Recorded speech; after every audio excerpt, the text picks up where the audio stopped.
বিসমিল্লাহির রহমানির রহিম। আসসালামু আলাইকুম ওয়া রাহমাতুল্লাহ।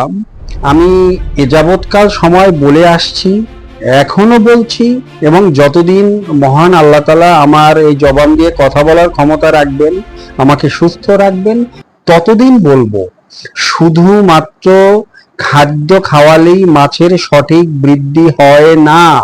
খাদ্যের উপর নির্ভর করে মাছের বৃদ্ধির 50 ভাগ, বাকি 50 ভাগ নির্ভর করে পরিচর্যা এবং পরিবেশের উপরে। আচ্ছা বলেন তো, আমরা যারা মাছ চাষি আছি, আমরা তো সাধারণত খাদ্য খাওয়ানোর পাশাপাশি আমরা বিভিন্ন উপকরণ অনেক টাকা দিয়ে কিনে আমরা পুকুরে প্রয়োগ করি। কেউ আমরা প্রয়োজনের আগে সবকিছু ঠিক রাখার জন্য প্রয়োগ করি, আর কেউ বা আমরা প্রয়োগ করি আমাদের প্রয়োজন হলে পরে, কিন্তু আমাদের হাজার হাজার টাকা তো ব্যয় হয়।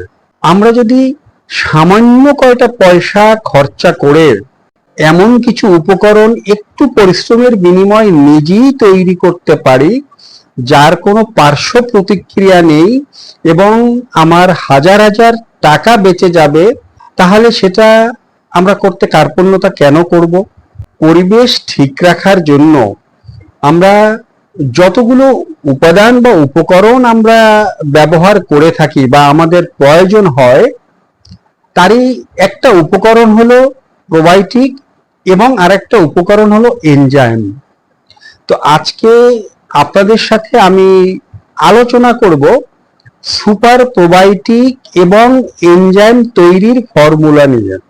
আর পুকুরে যদি প্রোবায়োটিক এবং এনজাইম ব্যবহার করা হয়, তাহলে এর যে অনেক উপকারিতা আছে, এর কোনো পার্শ্ব প্রতিক্রিয়া নেই, এটা তো আমরা সবাই জানি। কারণ আমরা এই হাতে তৈরি উপকরণগুলো তৈরি করতে বা প্রয়োগে আমরা অভ্যস্ত না। এজন্য এই বিষয়টা নিয়ে আমরা অ্যাকচুয়ালি অতটা মাথা ঘামাই না। আমার প্রয়োজন হয় আমরা বাজার থেকে প্যাকেটজাত উপাদানটা হাজার হাজার টাকা ব্যয় করে কিনে আমার পুকুরে আমি প্রয়োগ করি। তো চলেন আমরা আজকে সুপার প্রোবায়োটিক এবং এনজাইম একত্রে খুব সামান্য খরচে আমরা একটু তৈরি করি। প্রথমে আমরা এর উপকারিতা নিয়ে একটু আলোচনা করি। নাম্বার 1 হলো, এই প্রোবায়োটিক এবং এনজাইম প্রয়োগ করলে পরে আমার পুকুরের যে জৈব পদার্থ যেটা আছে, সেটার পচন প্রক্রিয়াটা সঠিকভাবে সম্পন্ন হবে এবং এখান থেকে পুষ্টি পদার্থটা রিলিজ করে সে আমার পুকুরের পানিতে নিয়ে আসবে। নাম্বার 2 হলো, আমার অ্যামোনিয়া শোষণ করবে, হাইড্রোজেন সালফাইড গ্যাস হতে দেবে না, নাইট্রাইট হতে দেবে না, নাইট্রেট হতে দেবে না, অর্থাৎ কোনো বিষাক্ত উপাদান আমার পুকুরে তৈরি হতে দেবে না। নাম্বার 3 হলো, পর্যাপ্ত পরিমাণে উপকারী ব্যাকটেরিয়ার উৎপাদন হবে এবং ক্ষতিকর ব্যাকটেরিয়ার উৎপাদনটা কমে যাবে, মানে এটাকে সে বাধাগ্রস্ত করবে। নাম্বার 4 হলো, পানির মান উন্নয়ন করবে। আমার পানির যদি মান আমি উন্নয়ন করতে পারি, মান যদি ঠিক রাখতে পারি, তাহলে আমার পিএইচ নিয়ে ভাবতে হবে না, আমার অক্সিজেন নিয়ে ভাবতে হবে না, আমার প্রাকৃতিক খাদ্য উৎপাদন করার জন্য আমরা যে উপকরণগুলো ব্যবহার করি, সেখানে আমার প্রাকৃতিক খাদ্য পর্যাপ্ত পরিমাণে তৈরি হবে, খুব সহজেই তৈরি হবে। আমার পুকুরের পানি সহজে ঘোলা হবে না, পুকুরের পানি কালো হবে না, পুকুরের পানি লাল বা বাদামি হবে না, অর্থাৎ আমার পুকুরের পানিটা একদম মাছ চাষের জন্য একটা উপযোগী পানি তৈরি হবে। নাম্বার 5 হলো, মাছের হজম প্রক্রিয়া বা আত্তীকরণকে খুব দ্রুত সম্পন্ন করবে। অর্থাৎ অনেক সময় তো মাছ খাওয়ার পরে একটু বদহজম হয়, মাছের পেটে গ্যাস হয়, এটা তোমরা সবাই জানি। তো আমি যে খাবারটা দিচ্ছি, সে খাবারটা যদি দ্রুত সময় হজম হয়, তাহলে এই খাদ্যের ভিতরে যে পুষ্টি উপাদানগুলো থাকে, এটা কিন্তু আমার মাছের দেহ খুব দ্রুত শোষণ করতে পারে, খুব সহজভাবে শোষণ করতে পারে। তো যদি সহজভাবে দ্রুততম সময়ে এটা দেহ শোষণ করতে পারে, তাহলে আমার মাছের রোগ ব্যাধি হবে না, আমি মাছের সঠিক বৃদ্ধিটা আমি খুব সহজেই পাবো। আমরা যদি পুকুর প্রস্তুতকালীন সময় প্রয়োগ করি, আমার পুকুরের মাটির সব প্যারামিটার গুলো ঠিক থাকবে। আবার যখন চাষকালীন সময় আমি ব্যবহার করব, সাধারণত চাষকালীন সময় ডোজটা তো একটু কম হয়। এতে আমার চাষকালীন সময় যে অপচয়টা হয়, খাদ্যের অপচয়, মাছের মলমূত্র, বিভিন্ন জৈব পদার্থ যেটা পাশ থেকে এসে পড়ে, এটা ঠিক করতেই অ্যাকচুয়ালি এই উপাদানের এটা লেগে যায়। পুকুরের তলানিটা আর দেখতে পারে না। তো দুটো ভাবেই আমরা এটা প্রয়োগ করতে পারি। এখন এর প্রয়োগ বিধিটা কি? আমরা যদি পুকুর প্রস্তুতকালীন সময় এই সুপার প্রোবায়োটিক এবং এনজাইমটা প্রয়োগ করি, তাহলে প্রতি শতকে 100 থেকে 200 গ্রাম, কারণ এটা আমার মাটি এবং কাদার অবস্থাটা এবং পরিমাণটা বুঝে 100 থেকে 200 গ্রাম আমরা চাষকালীন সময় যদি প্রয়োগ করি, তাহলে 50 থেকে 100 গ্রাম, সাধারণত 50 থেকে 70-80 গ্রাম পর্যন্ত প্রয়োগ করলে আমাদের হয়। আর খাদ্যের সাথে যদি আমরা প্রয়োগ করি, যদি প্লেট খাদ্য হয়, তাহলে প্রতি কেজি খাদ্যের সাথে এই 5 থেকে 7 গ্রাম এই লিকুইডটাকে আমরা খাদ্যের সাথে মিশিয়ে বা স্প্রে করে বা 15 থেকে 20 মিনিট আমি এই অবস্থায় রেখে দিলাম, তারপর আমি এটা পুকুরে প্রয়োগ করলাম। আর যদি হাতে তৈরি খাদ্য ব্যবহার করি, তাহলে এই খাদ্যের ভিতরে যে কোনো একটা শুকনো উপাদান, সেটা ভুসি হতে পারে, ব্র্যান হতে পারে, যে কোনো একটা শুকনো উপাদান, এর সাথে আমরা এই যে 5 থেকে 7 গ্রাম এই পরিমাণটা ওই খাদ্যের সাথে, ড্রাই খাদ্যটার সাথে আমরা মিক্স করব। মিক্স করে 10-15 মিনিট আমরা রেখে দিলাম। বা এটা মিক্স করার পরে আমার যে বাকি যে উপাদানগুলো আছে, যদি আমার সেটা ড্রাই ফরম্যাটে থাকে তাহলে তো কোনো সমস্যা নেই। আর যদি আমি রেগুলার ফার্মেন্টেড করে খাদ্যটা দেই, তাহলে ওই ফার্মেন্টেড খাদ্যের সাথে আমরা এই উপাদানগুলোকে মিক্স করলাম। মিক্স করে আমি এটা পুরো পুকুরে প্রয়োগ করলাম। এই সুপার প্রোবায়োটিক এনজাইম, এটাকে সাধারণত আমরা যদি বিকেল বেলা প্রয়োগ করি বিকেলের খাদ্যটার সাথে, তাহলে খুব ভালো একটা রেজাল্ট আমরা পেতে পারি। আবার যদি আমরা এটা লিকুইড ফরম্যাটে পানির সাথে গুলে আমার চাষকালীন সময় প্রয়োগ করি, তাহলে বিকেলে অথবা সন্ধ্যায় প্রয়োগ করলে খুব ভালো একটা ফল পাবো। আর খাদ্যের সাথে যদি প্রয়োগ করি, তাহলে 3 দিন, অতিরিক্ত 4 দিন।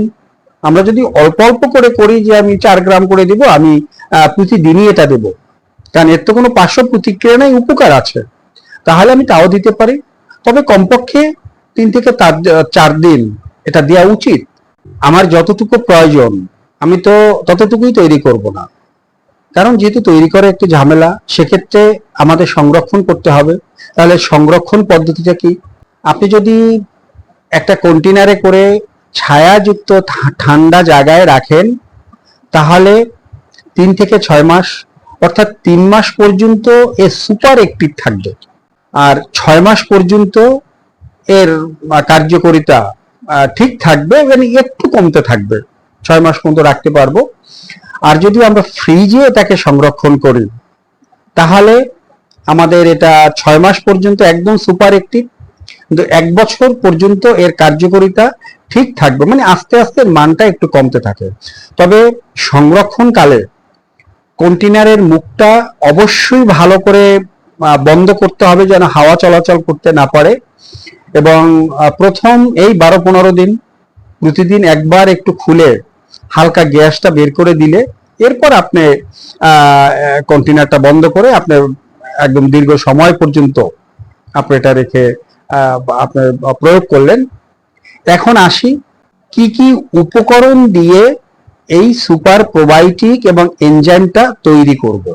নাম্বার 1, প্রথমেই আমার লাগবে 20 লিটার পানি। নাম্বার 2, 1 কেজি চিটা গুড়। নাম্বার 3, 1 কেজি পাকা পেঁপে। নাম্বার 4, 1 কেজি পাকা আনারস।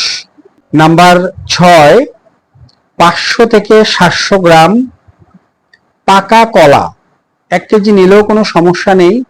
50 গ্রাম ইস্ট এবং 50 থেকে 70 বা 80 গ্রাম যে কোনো একটা প্রোবায়োটিক, প্যাকেটজাত প্রোবায়োটিক, অথবা আমাদের হাতে তৈরি যে লিকুইড প্রোবায়োটিক, এই লিকুইড প্রোবায়োটিকটা যদি নেই, তাহলে আমরা 1 থেকে 150 গ্রাম, আর পাউডারটা নিলে 50 থেকে 70-80 গ্রাম।